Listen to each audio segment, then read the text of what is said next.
নমস্কার বন্ধুরা, আমি সুমিতা মণ্ডল, আপনাদের দিন সুমিতা।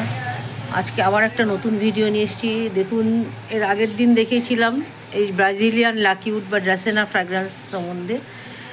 দেখিয়েছিলাম যে এই গাছের কিভাবে স্প্রাউট করা হয়, কিভাবে রাখা হয়, কিভাবে রেখেছি। এই যে বালির মধ্যে আমি জল দিয়ে রেখেছি, দেখুন কি সুন্দর শিকড় বেরিয়ে গেছে। তা আপনাদের বলেছিলাম যে এই শিকড় শুদ্ধ গাছ কী করে আমি মাটিতে বসাবো, সেটা আপনাদের আমি দেখাবো।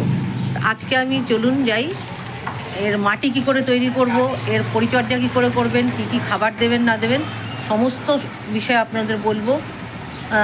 পুঙ্খানুপুঙ্খভাবে যদি দেখেন তাহলে বুঝতে পারবেন আপনাদের গাছ মরবে না এবং বাঁচবে। এবং গাছটা বড় হলে, মাটিতে লাগালে বড় হবে, বেশ বড় হয়ে আপনাদের ফুল দেবে, খুব সুন্দর একটা সুন্দর গন্ধ বেরোয়, যার জন্য এর নাম হচ্ছে ড্রাসেনা ফ্র্যাগ্রেন্স। এই গাছ ব্রাজিলের গাছ, আপনাদের এর আগে এর কাহিনী বলেছি। ব্রাজিলে আগে এই গাছ লাল, এই গাছের যেহেতু কাঠটা লাল রঙের, সেই জন্য এর এই রঙটা দিয়ে কাপড় রং করা হতো। আর এছাড়া এর যে কাঠটা ব্যবহার করা হয় যে সমস্ত স্ট্রিংযুক্ত বাদ্যযন্ত্র, যেমন বেহালা, স্ট্রিং মানে তার দিয়ে বেহালা এই ধরনের, তারপরে ভায়োলিন, এই ধরনের জিনিসপত্রগুলো, যে বো তৈরি হয় সেই বোটা এই কাঠ দিয়ে তৈরি হয়। তো চলুন বন্ধুরা, এই গাছটা কি করে লাগাবো, এর মাটি কি করে তৈরি করবো, আপনাদেরকে এক এক করে দেখাই। এই গাছটা আমি এখন এটাকে মাটিতে দিয়ে দেবো, তাহলে কী হবে, বড়ো হবে আর ফুল আসবে। তার জন্য কী করতে হবে, দেখুন গাছটা যেহেতু সুন্দর, আর আমি নিয়েছি একটা খুব সুন্দর একটা প্লাস্টিকের সুন্দর পট, ঘরের মধ্যে রাখা যায় এরকম। এটাকে যদিও এটা জলের গাছ, জলে রেখে বড় করা যায়, তবুও আমি বলবো যখন এটা মাটিতে লাগাবেন, মাটিতে নানান রকম ফাঙ্গাস বা ধরার থেকে সেই প্রবণতা থাকে, সেই জন্য আমি জলের ড্রেনেজ সিস্টেমটা আমি রেখে দিচ্ছি। জল আপনি বেশি দিন, কিন্তু জল যাতে ধরে না রাখে সেরকম রেগুলার অল্প করে জল দেবেন, তবু ঠিক আছে। ড্রেনেজ সিস্টেম কী করে, যে ফুটোগুলো করেছি এগুলো আমি প্রথমে এই যে টব ভাঙা দিয়ে, যারা নতুন দেখছেন তাদের জন্য, আর যারা পুরনো দেখছেন তারা এটা স্কিপ করে যাবেন।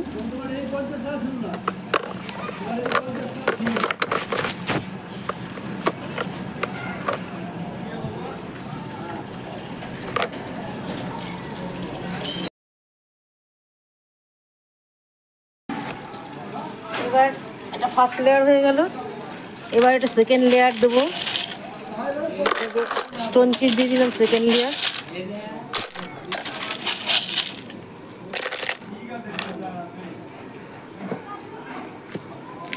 থার্ড লেয়ারে দেবো এই যে বালি।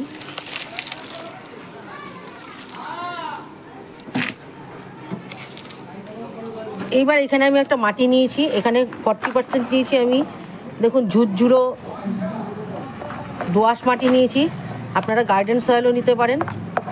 তার সঙ্গে নিয়েছি ভার্মি কম্পোস্ট 40%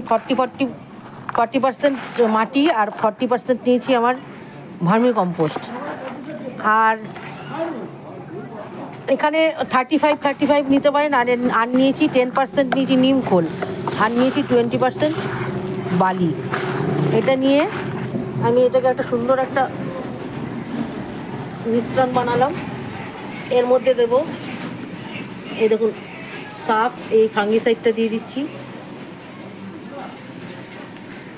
এই মাটিটা আমি তৈরি করে রাখলে আমি অন্য গাছও, আরও কয়েকটা গাছ, অন্য গাছ লাগাতে পারবো, সাকুলেন্ট জাতীয় গাছও লাগাতে পারবো। এই মাটিটা এমন সুন্দরভাবে বানাবো। এই ডেলা মাটিগুলো তুলে ফেলবেন।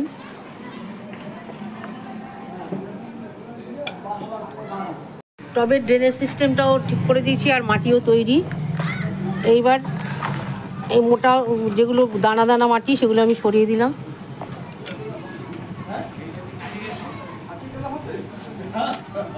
মাটিটাকে ভালো করে মিশিয়ে নিতে হবে।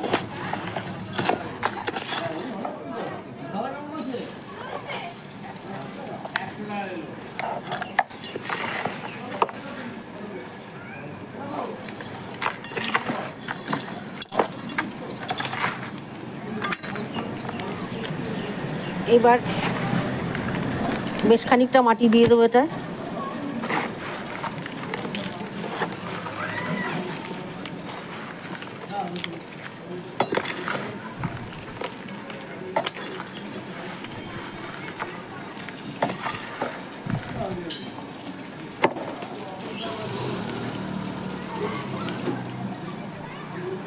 ডালা ডালা মাটি পড়লে সেগুলো সরিয়ে দেবেন বা ভেঙে দেবেন।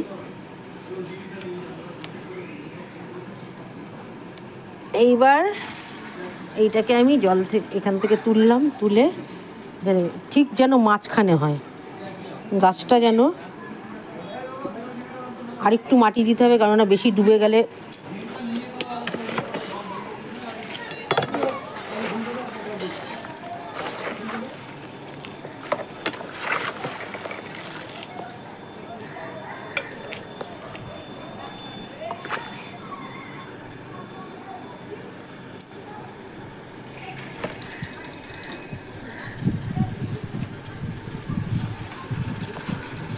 ঠিক টবের মাঝখানটায় বসে, আর শেকড়গুলো যেন ড্যামেজ না হয় সেটা দেখতে হবে। এইবার আমি এটাকে আস্তে আস্তে মাটি দিয়ে ভরে দেবো।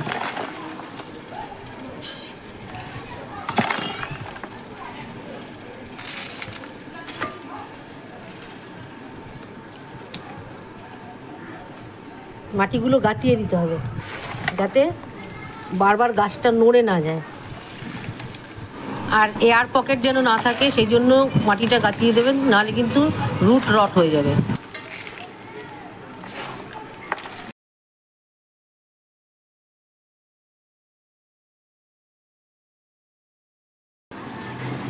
এইবার যে কোনো গাছ লাগানোর পরে আপনাদের বলেছি আপনারা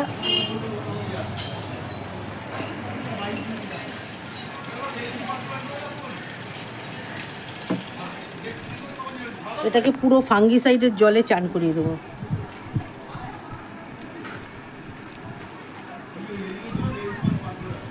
একেবারে গাঁথিয়ে জল দিয়ে দেবো, আর দুদিনে আর জল দেবো না। পুরো এমনভাবে জল দেবেন যেন জলটা আর ভেতরে একদম হয়ে যায়, আর ড্রেনেজ সিস্টেম দিয়ে যাতে বেরিয়ে যায় সেইভাবে জলটা দেবেন।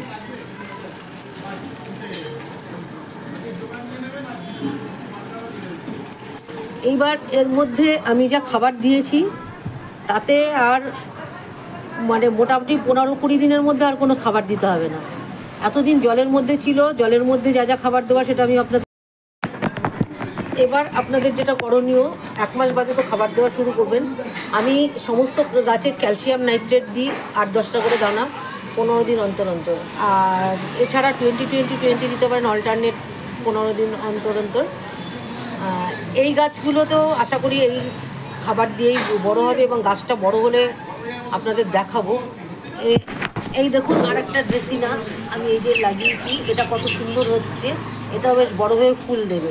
এই গাছে আমি এই ধরনের খাবারগুলোই দিই। কীভাবে পরিচর্যা করবেন, 15 দিন অন্তর অন্তর ফাঙ্গিসাইডের জল দেবেন, স্প্রে করে দেবেন, আর রেগুলার 2 বেলা জল স্প্রে করবেন এই গাছে। এই গাছটা জল পছন্দ, জলে যেহেতু জন্মায়, জলের গাছ। আর এছাড়া জলটা যাতে একটু ঠান্ডা হয় তাহলে খুব ভালো হয়, ঠান্ডা জল স্প্রে করা ভালো এই গরমে। আর এছাড়া শীতকালে কি করবেন, এখন মোটামুটি শেডের তলায় রাখবেন, যেহেতু এটা ইনডোর প্ল্যান্ট হিসেবেও ব্যবহৃত হয়, সেটা ইনডোরেও আপনি ঘরের ভেতরেও রাখতে পারেন। তবে পূব দিকের জানলায় রাখলে আমি বলবো যে কোনো গাছই সম্পূর্ণরূপে ইনডোর প্ল্যান্ট নয়, 24 ঘন্টা ইনডোরে থাকার জন্য নয়, এরাও হাওয়া বাতাস লাগার জন্য চাই। তাই জন্য আপনারা যদি গাছটাকে পূব দিকের জানলায় রাখেন, অন্তত রোজ যদি 2 ঘন্টা 3 ঘন্টা মিষ্টি রোদ পায়, তাহলে গাছগুলো খুব তাড়াতাড়ি দ্রুত বাড়ে এবং তাড়াতাড়ি ফুল ফল দেয়, গাছটাও খুব সুন্দর হবে। আর এছাড়া পেস্টিসাইড দেবেন 1 মাস অন্তর অন্তর। যদি দেখেন যে পোকা লেগে গেছে, তাহলে আবার বিভিন্ন ধরনের আমি বলি যে কাকাতিটা, এই ধরনের ওষুধগুলো আপনারা 15 দিন 20 দিন অন্তর অন্তর আপনারা যে কোনো সমস্ত গাছে যখন স্প্রে করেন এই সব গাছেও স্প্রে করে দেবেন। আর গাছটার প্রতি লক্ষ্য রাখবেন, পাতা ঠাতা যদি হলুদ হয়ে যায়, জল যেন অভাব না হয় সেইভাবে রাখবেন, আর খাবার দাবার ঠিক মতন দেবেন। তো বন্ধুরা, আপনাদের এই গাছের পরিচর্যা সম্বন্ধে সমস্ত কিছুই বললাম, গাছটা সম্বন্ধেও বলেছি, কোথাকার সমস্ত কিছু। যদি কিছু জানার থাকে আমার ফোন নাম্বার দেওয়া থাকবে, তাহলে অবশ্যই ফোন করে জেনে নেবেন। যদি ভিডিওটা আমার ভালো লেগে থাকে, যারা নতুন দেখছেন তারা ডান দিকের বেল আইকনটা প্রেস করে সাবস্ক্রাইব করবেন, আর যারা পুরনো দেখছেন তারা অবশ্যই লাইক, কমেন্ট এবং শেয়ার করবেন। আপনারা ভালো থাকুন, সবুজে থাকুন, নমস্কার। আর এই বর্ষা এসছে, বর্ষায় কিন্তু গাছপালা বেশি ফাঙ্গাস ধরে, এর জন্য ফাঙ্গিসাইড ব্যবহার করবেন রেগুলার। 15 দিন অন্তর অন্তর যদি দেখেন যে না তাতেও কাজ হচ্ছে না, তাহলে 7 দিন অন্তর অন্তর ব্যবহার করবেন।